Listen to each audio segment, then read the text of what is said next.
धम्म प्रभात। बहुत बहुत साधुवाद। आपका कल्याण हो, मंगल हो, दीर्घायु हो, सदा सुखी। अब आपको नित्य संगत करना, नित्य संगत करना, नित्य अभ्यास करना। अभ्यास से बाहर नहीं होगा। याद रखिए, यदि आप अभ्यास से बाहर हो गए, जिस चीज के अभ्यास से बाहर हो गए, फिर आपका दोबारा उस पर मन नहीं लग पाएगा।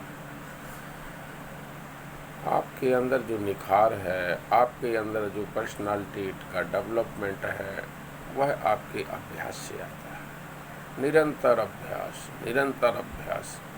अब अभ्यास किस मार्ग पर होना चाहिए, क्योंकि यदि आप बुरे मार्गों के अभ्यासी हो जाते हैं तो बुराइयों की तरफ बढ़ जाते हैं, और अच्छे मार्गों की ओर अभ्यास करते हैं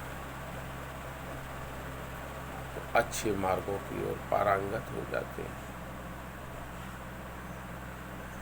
अब अच्छाई और बुराई है क्या? क्योंकि बुराई को अच्छाई की चौसनी में डुबा करके यहाँ पर क्रूरता, अत्याचार, अन्याय, व्यभिचार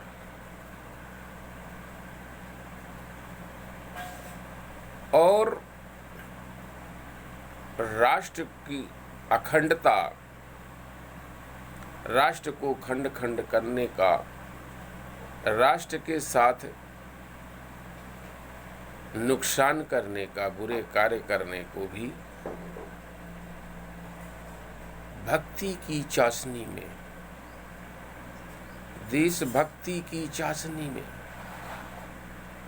महिमा मंडन की चाशनी में, अच्छाई की चाशनी में डुबा करके इस तरह से परोसा गया है, इस तरह से परोसा गया है कि बुराई और अच्छाई में कोई नजर ही नहीं, बुराई और अच्छाई में कोई फर्क ही नजर नहीं आ रहा। यहाँ क्रूर व्यभिचारी आतताई को इतना महिमा मंडन कर दिया गया कि वो भगवान हो जाता है।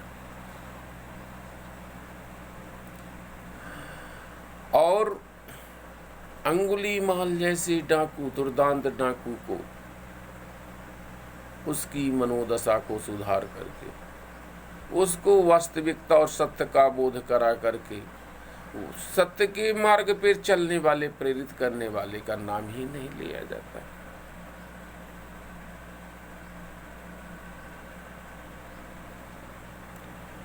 तो ये आपको वास्तविक जानने की जरूरत है। जो व्यभिचार करता है उसका इतना बड़ा महिमा मंडन कि वही सब कुछ है। तो जो वास्तविक जानना है, तब आपको अपने आप से ही गुजरना पड़ेगा। आपको कहीं वास्तविकता नहीं मिलेगी।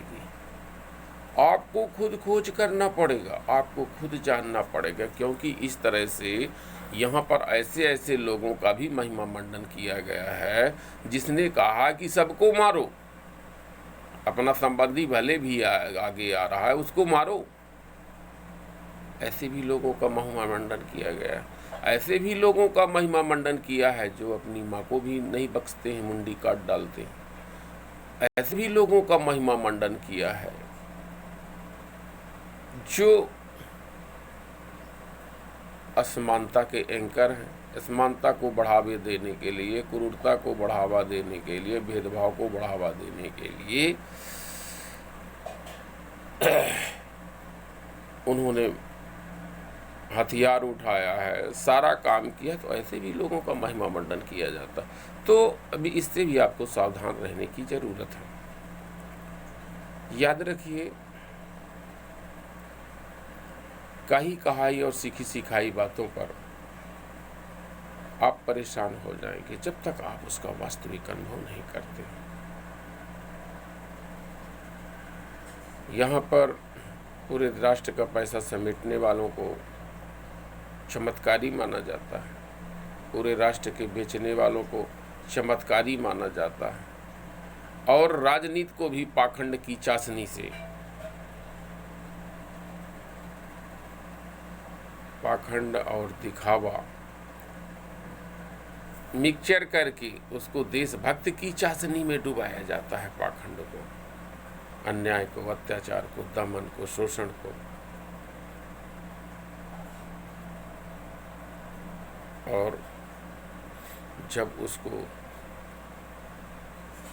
देशभक्ति की चाशनी में अन्याय, अत्याचार, पाखंड और शोषण को डुबो करके परोसा जाता है, आप जान लीजिए कितना खतरनाक हो सकता है। तो इसलिए आपका जो अभ्यास है वह सत मार्ग पर होना चाहिए। वर्तमान दशा में भारत की स्थिति बड़ी ही भयावह है। जबरन उसको किसी एक धर्म को थोपा जा रहा है,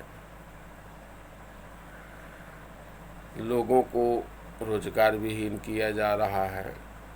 नोटबंदी एक बार दो बार झेल चुके लोग पूरी तरह से टूट गए हैं। शिक्षा और चिकित्सा जो महत्वपूर्ण चीज़ है, सबसे महत्वपूर्ण शिक्षा है। तुम किसी को कुछ न दो, कुछ न दो, तुमको मकान देने की ज़रूरत नहीं है, तुमको रोटी देने की ज़रूरत नहीं है, तुमको कुछ देने की ज़रूरत नहीं है, मात्र उसको शिक्षा भर दे दो। मात्र तुम उसको शिक्षा भर दे दो। तो शिक्षा का बजट और शिक्षा के बारे में मैंने सदन में कभी भी बहस होते नहीं देखा। कभी किसी भी सदन में शिक्षा पर बहस होते नहीं देखा। ये आलम है। मुझे लगता है कई बहसों में कई अन्य तरह के प्रस्ताव जो होते हैं जो बिना बहस के समाप्त हो जाते हैं, उसी तरह शिक्षा को भी किया जा रहा है। ये आपके साथ बहुत बड़ा धोखा है। सारी सांस्कृतिक धरोहरों में कब्जा किया जा रहा है, उनका विद्रूपीकरण किया जा रहा है। सारे के भारत के सारे इतिहास को ख़त्म करने का प्रयास किया जा रहा है, उसको दूसरा मुलम्मा चढ़ाया जा रहा है। इससे आपको सावधान, सजग और सचेत होने की ज़रूरत है। अब तक सजग सचेत नहीं हुए, सावधान नहीं होते, ये दुर्गति है। और अब भी नहीं रहोगे तो आगे क्या दुर्गति होगी जिसकी कल्पना भी नहीं की जा सकती। बहुत बहुत धन्यवाद, बहुत बहुत साधु।